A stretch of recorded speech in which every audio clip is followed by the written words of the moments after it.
বয়লারের টিউবের মধ্যে দিয়ে যদি আগুন প্রবেশ করানো হয় এবং বয়লারের টিউবের বাহিরে যদি পানি থাকে সেই ক্ষেত্রে সেই বয়লারগুলোকে ফায়ার টিউব বয়লার বলা হয়, এবং যেই বয়লারের টিউবের মধ্যে পানি থাকে এবং টিউবের বাহিরে আগুন থাকে সেই বয়লারকে ওয়াটার টিউব বয়লার বলা হয়। বয়লারের টিউব মূলত দুই প্রকার, একটি হলো ওয়াটার টিউব আর একটা হলো ফায়ার টিউব। এই টিউবগুলো বিভিন্ন ধরনের উপাদানের দ্বারা তৈরি করা হয়, যেমন carbon still, alloy still, stainless steel, copper brush ইত্যাদি। যেগুলো বয়লার মূলত নিম্ন এবং মাঝারি তাপমাত্রার জন্য ব্যবহার করা হয় সেগুলো কার্বন স্টিল দ্বারা তৈরি করা হয়। উচ্চ তাপমাত্রা এবং চাপ সহ্য করার জন্য অ্যালয় স্টিল ব্যবহার করা হয়। স্টেইনলেস স্টিল মূলত উচ্চ কোরোশন প্রতিরোধী বয়লারের ক্ষেত্রে স্টেইনলেস স্টিল ব্যবহার করা হয়, এবং নিম্ন চাপ বয়লারের ক্ষেত্রে কপার ব্রাশ টিউব ব্যবহার করা হয়। বয়লার টিউবের কার্যকারিতা কি? বয়লার টিউবের কার্যকারিতা হচ্ছে তাপ স্থানান্তর করা, চাপ সহ্য করা, কোরোশন প্রতিরোধ করা এবং সিস্টেমের কার্যকারিতা বৃদ্ধি করা।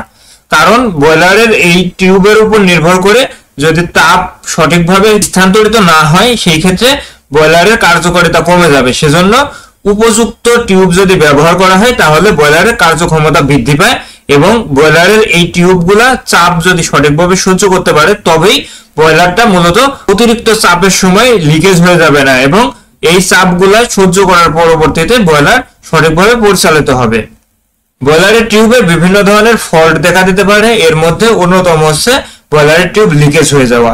অত্যাধিক চাপ ও তাপমাত্রার ফলে বয়লারের টিউব লিকেজ হয়ে যেতে পারে, করোশনের কারণে বয়লারের টিউব লিকেজ হয়ে যেতে পারে, এবং পাইপের জয়েন্ট যদি দুর্বল হয়ে যায় তাহলে লিকেজ হয়ে যেতে পারে। এটি প্রতিরোধের জন্য নিয়মিত বয়লারটি পরিদর্শনে রাখতে হবে যেন বয়লারের ভিতরে অতিরিক্ত চাপ এবং তাপমাত্রা তৈরি না হয়, এবং বয়লারের ভিতরে যেন পানি সবসময় একটা নির্দিষ্ট লেভেলে থাকে।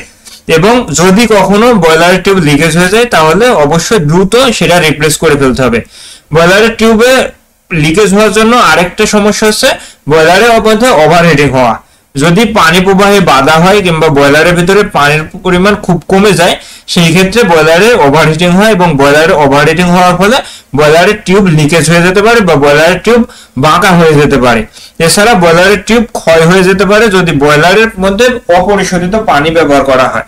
সেজন্য অবশ্যই পরিশোধিত পানি বয়লারের ভিতরে ব্যবহার করতে হবে।